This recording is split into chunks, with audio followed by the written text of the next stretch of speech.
I kind of feel like I was like, okay, first of all, how have I been to Starbucks that many times? Also, I thought coffee was supposed to give me energy and I'm freaking exhausted. And somehow this whole like thing that my brain was going through was this, I just was able to admit to myself that though I had checked off all the boxes, I was pretty miserable. Be confident, be bold, be authentic, but don't forget to take action. This is Ordinary to Badass, where our stories empower women to step into the spotlight of their own lives and pursue what they're truly passionate about. It's time to step into the arena and become more than just extraordinary. It's time to become a badass with your host, Marie Sonneman.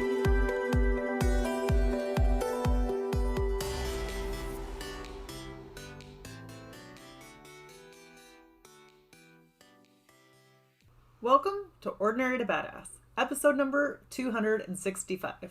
In this episode, you're going to hear from Mia Moran. Mia is an inspiring mentor for women who are balancing work, family, and wellness. She believes women have the power to change the future for the better, but not if they are stressed out and overwhelmed. Mia is a mom of 3 teenagers, entrepreneur, and coach who also makes time for family, wellness, and joy. And she hopes to empower 1 million moms to feel a deep sense of balance and ease.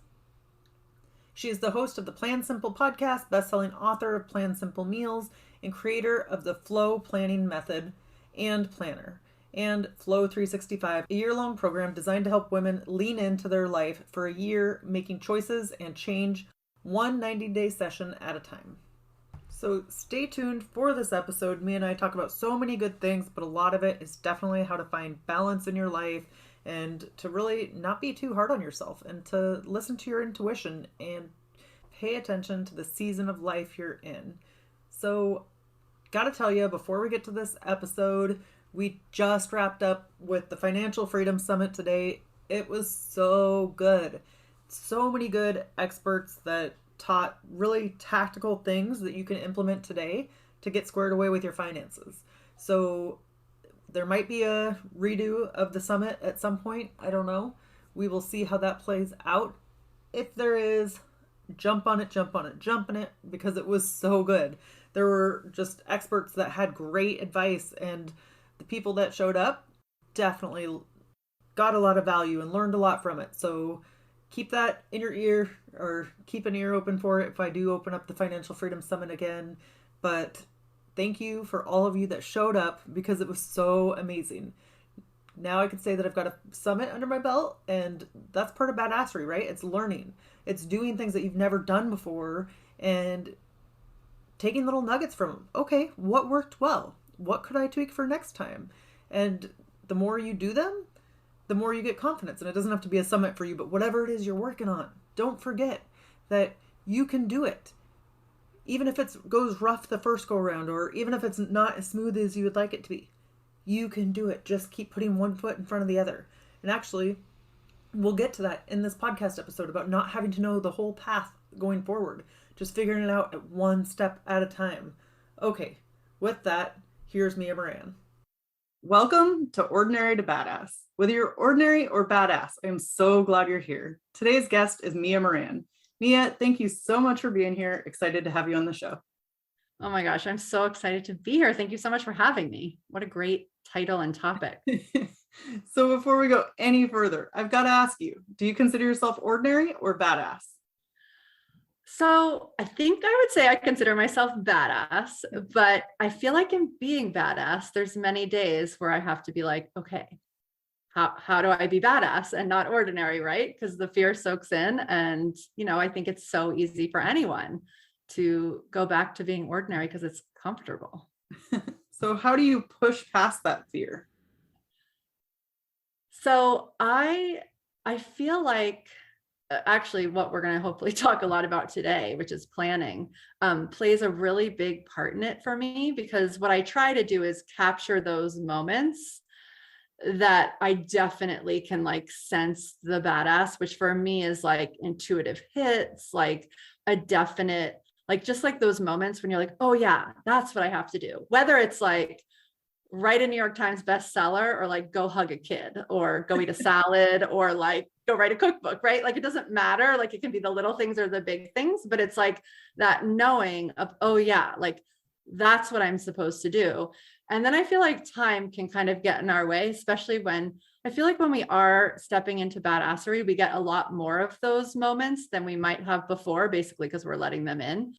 And it can get overwhelming. So for me, really like allowing those in and then having pauses where I can be like, all right, like, how do I get salad in every day? Or how do I write a book? And like really fitting it into my life has been what helps me, sort of pulls me forward instead of feeling like I'm always pushing. Because I think one of the things about, I don't know, my version of badassery is we're switching away from that mentality of always feeling like we're pushing. And when we're really in alignment with it, to me, it feels more like we're being pulled forward. Yeah, I love how you said you try to capture those moments where you sense badassery. Yeah. So important. Well, And because the next second you can be like, who am I? Like, I'm just going to get a cookie, forget the salad, or like, who am I to write a book? Like, I don't know how to do that. Right. And yeah. we might not know how to do the things that we know are badass for us to do. So is there any specific way you capture it, or do you just try to remember those times when you're going through tough times, or how does that work for you? Yeah. Well, I think there's a couple important parts. So, and it's kind of circular. So it sort of depends on where you are in the circle, I think. So if you're someone who always feels like you have an idea of what it would be like if you were a badass, but you're not, but you like feel like sometimes you hold yourself back or you're not quite sure, where to go. So that situation, I think, needs more space, more pauses. So for me, that's more about, making sure the first thing I do in the morning is take care of myself. And part of that might just be quiet and writing. Having a notebook in my bag, right? When those ideas come, or having a system in my phone of like just writing it down, like capturing it from my head. Cause to me, it kind of feels like a dream sometimes. Like, how, like when you wake up from a dream and you can't for the life, it felt like so right there, but then you can't really remember. Right. I feel like a lot of times those like badass things that we're meant to do, they kind of act like that, right? It's like, what was that idea I just had like 5 seconds ago? Because our brain like automatically is like, who are you to do that? So I think like if you're someone who's always thinking of ideas, that's how I would capture it. And if you're somebody who, well, it's sort of the same actually with everybody. And if you're somebody who's like, what are you talking about? Like, I feel like I just live and I never have ideas that feel like at all what you're talking about. It's probably the same thing. It might not be writing them down quite yet, but it's like slowing down enough to really even understand what they are. Because so many of us are like doing work, tending to kids, sometimes tending even the parents, like having a house. Like we're doing so many things that are more like we were never taught or meant to do the amount of things that we're doing right now. And I think that busyness can really get in the way of our badassery a lot of the time. Okay, I can't wait to dive into that more because I know you talk about that. But first, will you tell us a little bit about yourself? Yeah, sure. So I have always been an entrepreneur. I'll start with that because I think that's kind of important. So I didn't ever leave. Well, I mean, at one point I left a 9-to-5, but I went to college and had 2 jobs after college. And then I opened a graphic design company. And I had that for probably 6 or 7 years before I started having my kids. So while I had this company, I had 3 kids. So there came this moment when I had 3 and I kind of had checked off all the boxes, or like all the ones I thought I was supposed to want to have. I had 3 kids, which is something I always wanted. I had this company, which I don't even know that I had always wanted, but that seemed like a pretty badass move on my part. Felt really good. And I married the guy who I met in high school, who I'm still happily married to. We had bought an apartment. Like it just felt like a lot of the boxes had been checked off. And I had this moment that wasn't like, I feel like it was like probably a buildup of moments. It wasn't quite one moment, but the one moment was I was sitting at my desk one day and it was the afternoon. And one other thing that I had done as an entrepreneur was I had really figured out how to feel good about the hours I was working and the hours I was spending with my kids. Like, I had done it. I wasn't always working 9-to-5. So it was like 3:00 in the afternoon. And I just remember this stack of coffee cups on my desk. And there was like I don't know, somewhere between 5 and 7. And so that meant pretty much I had been to Starbucks 7 times since 3. I probably had arrived at 9. This was 12 years ago. So, you know, the details are a little bit like whatever, but I remember the day very well. And I kind of feel like I was like, okay, first of all, how have I been to Starbucks that many times? Also, I thought coffee was supposed to give me energy and I'm freaking exhausted. And somehow this whole like thing that my brain was going through was this, I just was able to admit to myself that though I had checked off all the boxes, I was pretty miserable. And I felt really guilty about that because who's supposed to feel miserable when they check off all the boxes? And, if I'm just talking about all the things, I feel so much privilege for the life that I was able to create and have created. And the truth was I was miserable. So I sort of took on the most tangible piece of that, which was my health. I had gained about 85 pounds through pregnancies and having babies and whatnot. And I was like, I wonder if that would make me feel better. And then I just remember deciding like, I'm going to get healthy, like whatever that means. And it was sort of like one thing led to another. And basically, one thing led to another. I made some very concrete choices, not necessarily knowing how I was going to do any of the things that I did. It was like, I'm going to get healthy. Okay, I'm going to go to yoga class. Oh, weird. I should meet the teacher at the end of yoga class. Oh, cool. She's going to give me the things I should eat. Great. Like it was just literally like one thing kept coming after another, never really seeing too far ahead of me, except that I definitely had this sense that it was going to be better. It was funny. It was one of the first times in my life that I wasn't quite attached to when, which I think was really important. I just knew that if I just kept going, it could get better. I just had that, like, I somehow cultivated that. And we can go into how to do that in a minute. But at the time, it was more like I somehow did that. And so one thing led to another. I got healthy. Not only did I shed the weight, but I also like got healthy in ways I didn't know I was unhealthy. So I had really bad allergies. So I was always taking medicine. I had a really weird cycle. Like all of that fixed itself by changing its food. And so I ended up taking that and trying to figure out how to fold it into my family. And that led to a book. So I wrote a book called PlanSimple Meals. And this is like the super fast, like whatever fire hose version of this story. But I wrote a book. It became a bestseller. I took my 3 kids out of school at this point. So at the point of the cups, they were under 5. At the point of the book tour, they were 6, 8, and 10, I think, or somewhere around that age. And we went on this book tour for a year, and I somehow started in California, and I'm from the East Coast. And I just really quickly got the fact that green smoothies and kale were not a new thing in California, even though they had been a really new thing in my life at my moment of whatever. And, I had a lot of thoughts about how to get kids to eat well. I still have all those thoughts. But it really dawned on me, meeting really thousands of moms, that the biggest issue we have is around time. And a lot of women knew exactly what they wanted, but they just didn't know how to make space for it. And that had me like unpack. How did I change my food? How did I write this book when I'm actually dyslexic? I forgot that part. But like, how did I write this book? How did I take my kids out of school for a year? That felt pretty badass at the time because they were just, I was not the homeschooling mother. I was like the opposite.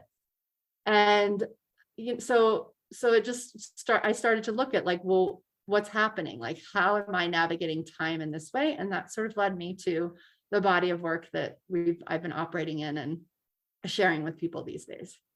That's the whole story. And we'll get into some of the concepts of that, I hope, in this show. Yeah. So I love how you just, like you said, I want to get healthy. And then you just took the first step. Like, yeah. I think sometimes it can be overwhelming when we look at all of the things we have to change, all of the things that we have to do, instead of just like take one step and then one other step and one other step. What do you say to people that come to you and are feeling overwhelmed and want to start to get healthy? What is the first step that you have them take? Yeah, so actually it's interesting. So the first step is that connection to our like way future self before you're taking just the next step in front of you. So I find that one of the mistakes that we do is we like decide what our goal is, And for whatever reason, like our brains think we should be able to do that in a year. Like every time I ask anybody a big goal, they're like, oh, we'll do it this year, right? But a year is like this really weird amount of time, especially for women who are operating sometimes with kids home during the school year, then the summer months. Like it's just like it's a weird thing, a year. I don't know why. And so I have us looking like farther out, like 5 years. If you have like a baby who's just born, sometimes even 10 years, and really just just really feel what it's like to be you. Like, what does a day look like then? Where are you in time and space? What's your home like? What's happening with your family? Like, think about the people you're seeing yourself with, the food you're seeing yourself with. And when I did that, I just felt super, it was easy. So when I went into this food change, I actually didn't know how to cook. Like, I don't even think I knew. I would have cried if you told me to get kale. I don't know that I knew how to scramble an egg. Like, I just didn't know. Like, that wasn't a skill set I had come with. And then I wrote a cookbook. So if I had thought that this was going to lead to a cookbook, like that would have totally overwhelmed me. I don't even think I would have taken a micro step, but I could see, like, at a very high level, myself feeling healthy. I could see like myself navigating space and being close with my kids, and this feeling of, being successful as an entrepreneur. Like I could see all that at this high level. And so then I took that and was like, okay, what's the next step? And that was sort of my health. And then you can sort of trust the unfolding. But I do find that it takes that connection, because it helps you. It really, first of all, it helps you to see which next step is yours, because there's so much noise right now that a lot of times the next step comes like out of the blue. Like, you get an email. It's like, oh, I want to get out of debt. Oh, weird. An email just came in about a coach that has a webinar about how to get out of debt, right? Like, and so it's like, you get the next step, but it comes from weird places. But those same things can just feel like a lot of shiny objects if you're not really connected to where it is that you're trying to go. Does that make sense? Yeah, absolutely. Yeah. And I think that that's something that's forgotten about, because so often we focus on the negative, or we focus on the hard steps along the way, oh my gosh, this is going to suck. This is going to be so hard. And all those, which who's going to be motivated by the miserable parts, right? But then when you have like the rainbow at the end, or like what it is that you want, it's a little bit easier to be motivated and actually do the steps. Absolutely. So do you have your clients, or do you personally take that and remember it often, like have them keep visualizing that? Yeah. So I, both. So I think it's really helpful, especially if you like wake up one day and are just feeling overwhelmed, even about like what is already right in front of you, right? Like, so even if you just feel overwhelmed about what you've already, like the little one step you've done, that's like an anchor, right? Like anchoring yourself with that, I think, is super helpful. And because it's so far out, usually we're less attached to it. Whereas if we have like, if we want to do X, Y, and Z this year, for some reason, it like just attaches us to it a little bit like stronger. So the time, the distance in our perception of time, I would say, it makes us less attached. So we have that. And then the other thing is that it's not really a one and done thing, because as you take steps, you are becoming the next version of yourself. And from the next version of yourself, your vision of 5 years is different. And so I do it quite regularly. I coach people to do it quite regularly. It's because, if you've had a big month where you've really leaned into some piece, whether it's your health or your money or your business or whatever it is, or your kids, you've become a different version of that, that piece of you. And most likely when you close your eyes, you're going to be able to see something different in the future. So what do we do? What do we do from there? After you visualize it, then what do you say? Yeah. So first of all, visualize it and write it down, right? So you can read it. Or recall it. Sometimes I get into phases where I just want to like write it every morning for 4 minutes. I'm not talking about a long time. And sometimes I just want to be able to close my eyes for 90 seconds and just feel it and see it, and quickly. So I don't feel like there's a right or wrong way. It's just being in touch with that. And then what we do is we figure out, okay, great. Like this is the vision. First of all, what out of that is, and this is sort of the more intuitive piece, like what's resonating with me about that right now, right? I might see a home that I love. I might feel connected to my kids. I might see a book or something I've done in my business. Like, you know what I mean? Like there might be multiple things going on. And so there is some element, I guess, of choosing what resonates most. That to me is really an inside job. And a way to do that is to really look at what season you're in. So like, for example, like literally what season you're in. So like the difference between summer and fall, like might be totally different in terms of your the amount that you have to be with children, or that you might be traveling, or the structure you might feel at home. You know, a different season is when we were in the pandemic versus out of the pandemic, or with women, especially, you know, this audience, like there's such a range of hormones between the age of 35 and 55. Like there are different seasons within that, right? And so really honoring where we are and being like, okay, if this is where I am, and this is sort of what's taking me out, what am I going to focus on right now? And so you might be like, yeah, I really need to focus on my health. And the thing is when you pick one thing, it's like how you do one thing is how you do everything. I think that's a famous quote, and I can't remember who said it, but it's true. And so if you pick one thing, it's not like you're ditching all the other things. It's just you have a focus and you have a way forward. And so really picking one thing, and even with that one thing, looking at what season you're in. So like, for example, when I was writing the book, there was a bunch of things that needed to happen, right? I needed to grow an audience. I needed to write the actual book. I needed to sell it. Like there was different seasons, like different energy seasons. And so for me, I needed a lot of space to write it. So I wrote it in a time when actually my kids were in school, because I felt like I could get more space then. Whereas in the summer, I felt like I could grow an audience. So it's really like matching the season with like what the steps are, if that makes sense. When I first started to get healthy, many people laugh at me at this, but this is the way I made it doable and honored the season I was in. And the season I was in at that time was I had 3 kids under the age of 5, and I was just finishing nursing one, and it was hard. Like it was like a full on time, right? I was like running a company and having this like full on job as a mama. And so what I did was I learned the kind of food that I was going to try to eat to get healthy. And I found 5 recipes, and that is literally all I ate for 6 months. I couldn't have done it any other way at that time. So like variety wasn't what I was going for. And then once I felt good and I figured out that piece, and I couldn't have said that this is how it was going to unfold, but I was just honoring the current season, which I could see, right? And so when I got sick of that, after however many weeks, it was a long time. It was like definitely getting close to 12 weeks, maybe more like 8. When I got really sick of it, I was like, gosh, I really need to learn how to cook this way. And I literally Googled,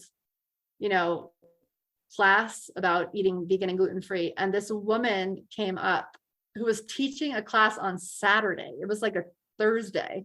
And it ends up that it was her last class she ever taught.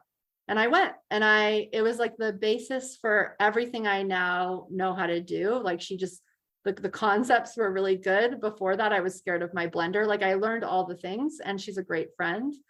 And, that wouldn't have been what I don't think that's what I would have found even 6 weeks before. It was like, I was ready for the next season, which was a little bit more variety. So it's like, when you really honor the season you're in, I think it becomes easier to trust the unfolding, and it becomes easier not to get overwhelmed in change. So it sounds like you're following the seasons, or however the season feels for you. Yeah. But it also sounds like you're really listening to your intuition a lot, and listening to what your body and your intuition is telling you. How do you tap into that?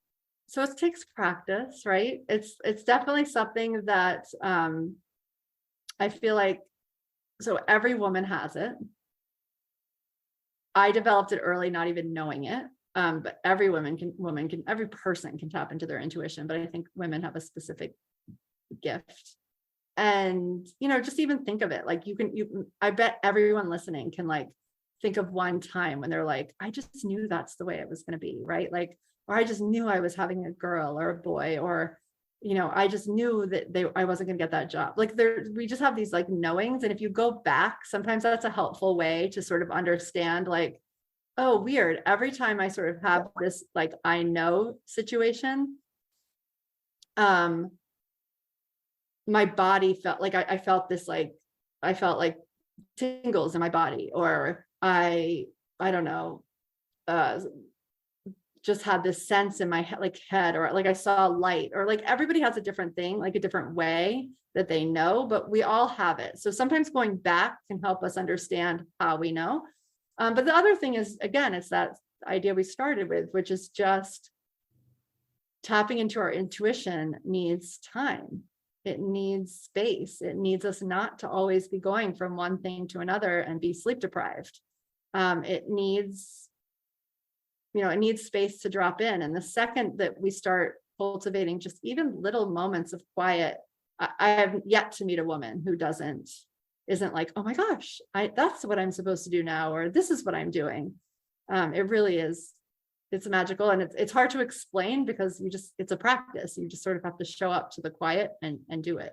And quiet doesn't have to be like I'm waking up at 5 a.m. and sitting crisscross applesauce. That's a true mom thing to say. I'm sitting cross-legged with my hands in mudra, and I'm closing my eyes and I'm listening to gongs. Like, that's not what I'm talking about. I'm just talking about like little bits of space where you're committing to not worrying about a kid, not worrying about the next thing, not worrying about your home, but you've just like set aside time to be just with you, and shut off your phone. I feel like Instagram and Facebook are really good ways. Sometimes they really serve after we've decided something, like in the example of the cooking class, but they otherwise they're feeding us noise. So if we're not cultivating that quiet, I think it's really, really hard to hear it. But again, it's just space, or not doing everything back to back can also be helpful. So just, maybe you finished your work day and then it's time to make dinner, or maybe you finish your work day and it's time to go pick up kids and then it's time to make dinner. Like, can you like just have a little bit of spaciousness in between those things? Because sometimes when we're doing something, it's like if we just pause and to ask ourselves what's next, just pausing long enough to ask that question and see if anything pops into our head, that's intuition. Right. Like, what's next? What should I be working on tomorrow at the end of a day? What should I listen to in the car on my way to get my kid? Like all those things, that's all intuition. Yeah. And I don't know about you, but I have found that the more I listen to my intuition, it's like I listen to it right now, then I'm more likely to listen to it the next time. Or once you start tapping into it, then it becomes a little bit easier to recognize it.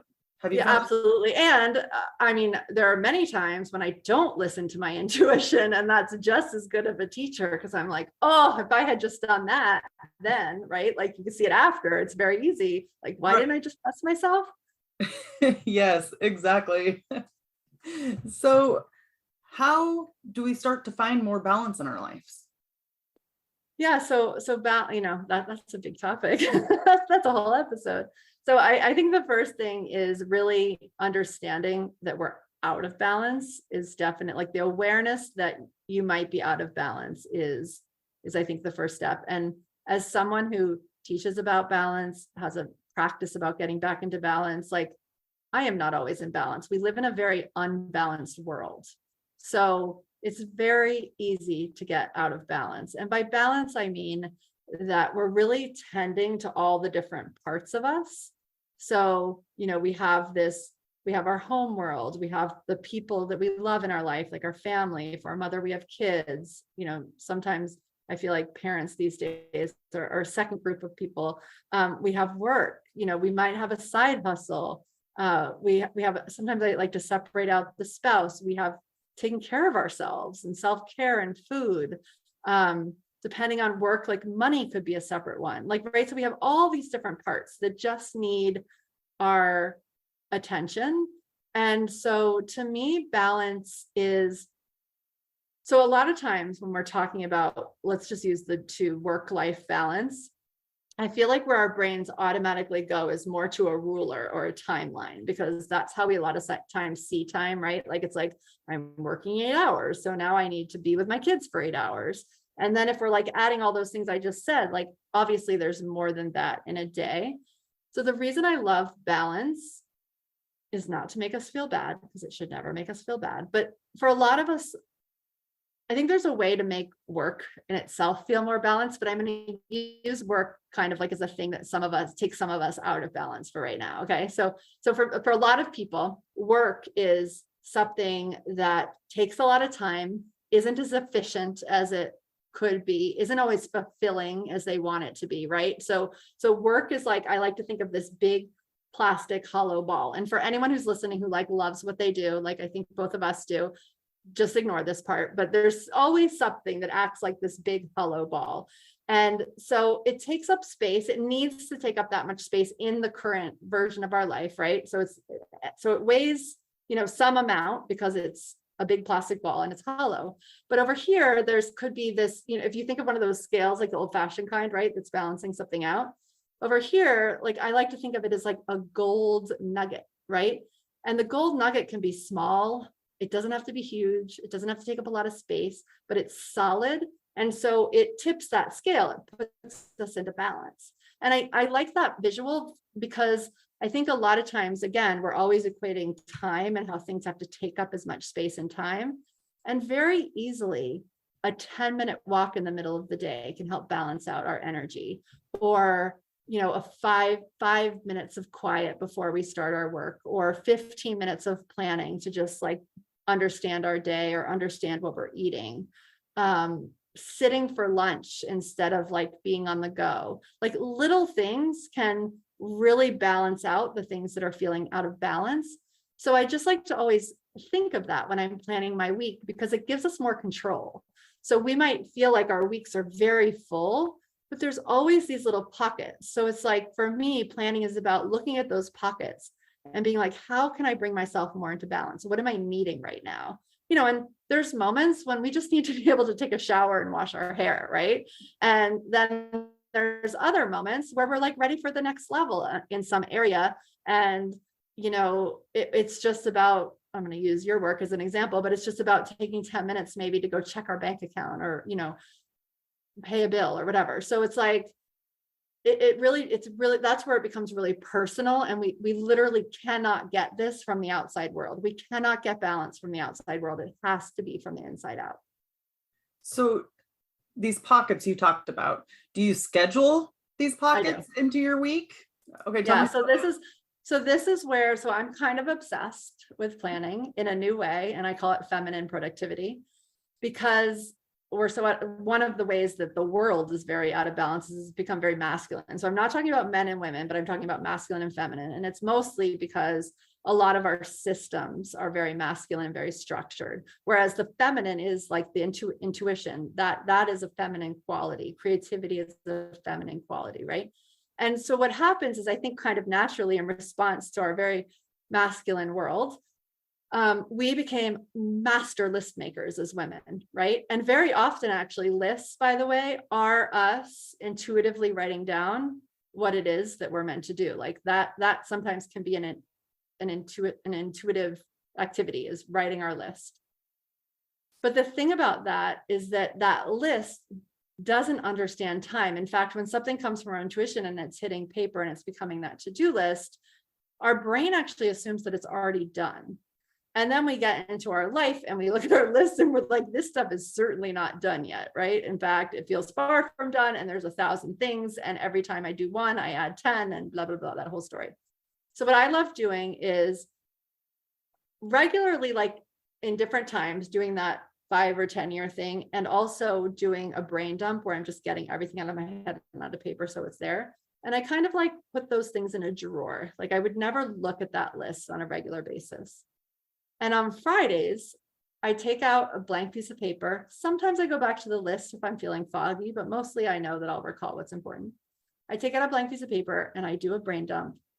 And I don't make myself recall things that are already in my calendar. So like I have a lot of coaching calls and I have a lot of things like this, like podcasts, and those things are just there. But I'll be like, okay, what is this week bringing? So like this week, actually, we're recording this from a hotel because one of my things was one of my kids is going off to college and another one really needs my attention and it's summer. Like, why can't I just be with them? And so I started like writing down these ideas, right? So then I spend, I don't know, I guess now it's really efficient. So now it never takes me longer than 10 minutes to write a list for the week. Maybe it used to take me like 20. I would just allow myself that time to get everything out of my brain. But then I have to find the time for it. So, so then I open my Google Calendar usually, and I, look at all the things that are there. And it's like, okay, I really want to take this child on an adventure, or like my focus really feels like it wants to be the kids this week. And I work full time. So it's like, how do I do that? And I start to look at the pockets. Now, the pockets, if they're left blank, I probably would scroll Instagram. I might watch Netflix at night. Like, so if one of the things, another week, it might be, I try to have one focus per week. So like this week was really about connecting with the kids. Another week might have been my evening routine.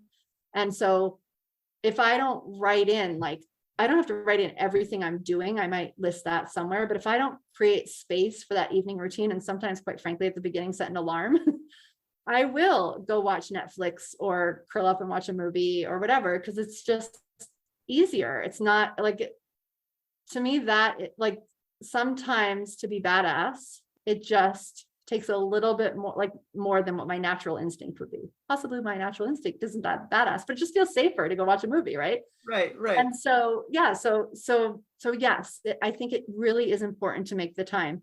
And so, but really matching that. So the sort of the whole theory behind the flow planning process, which is our planning process, is this idea of tapping into the intuition, getting it on paper, and then putting into time. But I think one of the things that we do when we start planning is we try to get really granular, like far out. And that is not what I recommend. I actually recommend bringing things into time at the level that you're imagining them. So when I'm imagining my week, then I plan out my week, right? When I'm imagining 5 years, it's kind of like, oh, interesting. Like, I wonder if this will be the year of the book. This will be the year of that. This will be the year of that. It's not set in stone, but it helps me when we put things in time. It just helps lessen some of the anxiety that comes up. That's only coming up because there's this disconnect between all the things that our intuition knows to be true for us and what we think we can actually pull off in time. And so usually getting things roughly in time helps us to just like calm down enough that when it shows up in our calendar, we're like just even a little bit more likely to actually do it. Because, it doesn't end with planning. One of the reasons that I work with people is that people will put things in their calendar and then not do them, right? So there is this whole process of like, yes, you put it in your calendar and then you have to show up to it. But usually when we're planning appropriately that way, we're more likely to actually do the thing, or at least get in the practice of showing up to the thing and following through on it. Right. Or you'll see the reminder on your phone to do that thing. Exactly. Yeah. Reminder the phone, tell a friend, tell a family member, there's lots of ways to get accountability. Yeah. Yeah. And what I like that you said is like that you have one focus for the week. And I've heard you say this one focus, and I think it's so important. Definitely something I struggle with, because it's like squirrel. You just go to. So easy to be have squirrels. Yes. And it reminds me, I think it was John Lee Dumas. He's like, follow one course until success, like the acronym for focus. Yes. I think that's so important for us to remember. It just has to be one thing. We don't have to like conquer 50 things, just one thing. Yeah. And it's interesting because, as women, we have this capacity to, we're even when we're focusing on one thing, we're holding so much more. But that doesn't mean that we have to, that's like sort of more of how we are. That's like our being, but we can, in our doing, in our focus, we can choose the one thing. And I think that's sometimes confusing because this isn't a message that's necessarily been passed on to most of us because It's a new way of being. Like the world is getting faster and faster, like literally right before our eyes. Right. And so it's like nobody before us really had to think of these things. Yes. So good. So Mia, let's end with a tip to encourage women who are in the arena fighting for the life that they want? Yeah, absolutely. So I feel like we've talked about it a couple of times, but just that getting out of overwhelm, I think is a really helpful thing to focus on. Like if you're looking for a focus for next week, just really having that be the focus. Like, how can I get out of overwhelm?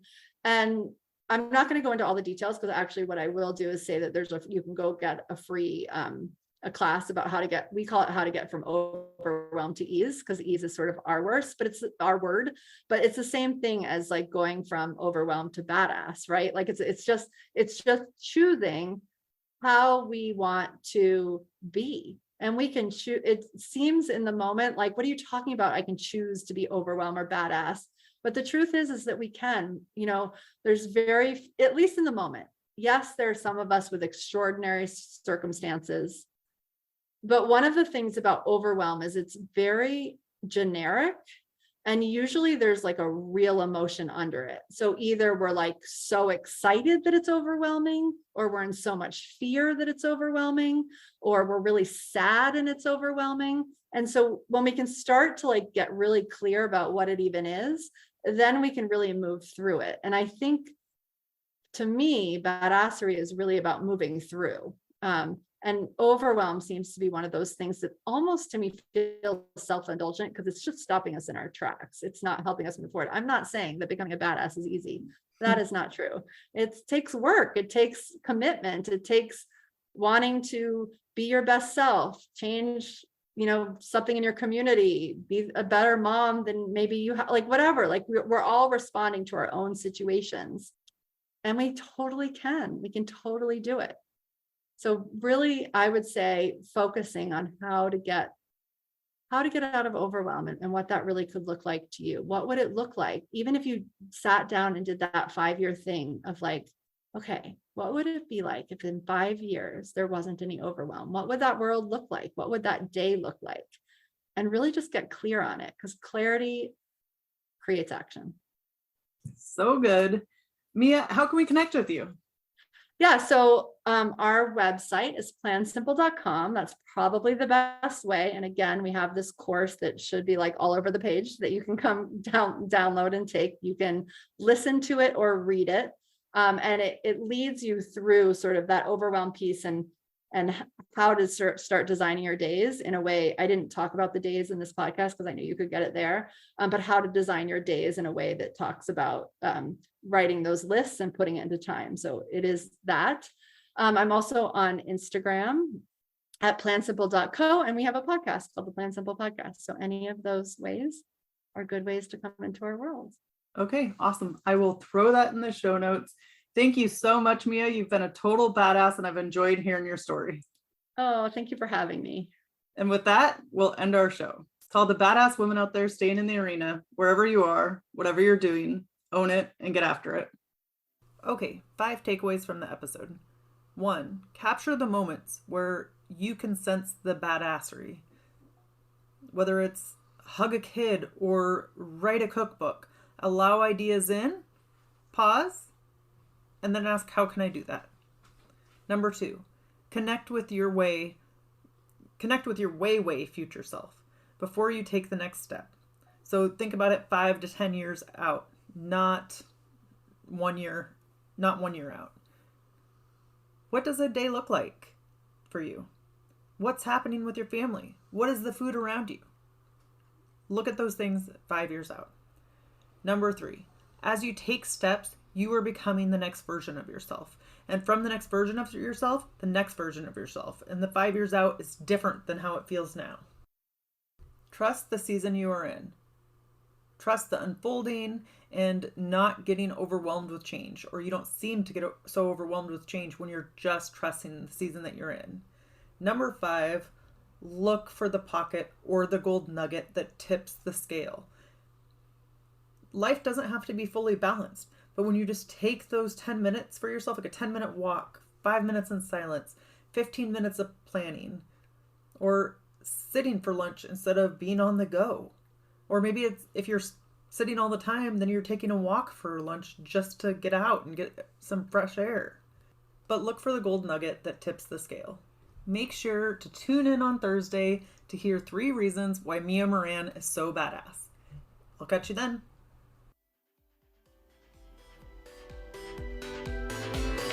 Now that you've listened to this episode of Ordinary to Badass, we want to hear from you. Go to our website, ordinarytobadass.com/podcast, and submit your own experience on how you took your life from ordinary to badass and get the chance to be on a future Spotlight episode of the show. That's ordinarytobadass.com/podcast. While you're waiting for the next episode of the show, wipe off the sweat, dust off the dirt, and get back in the arena.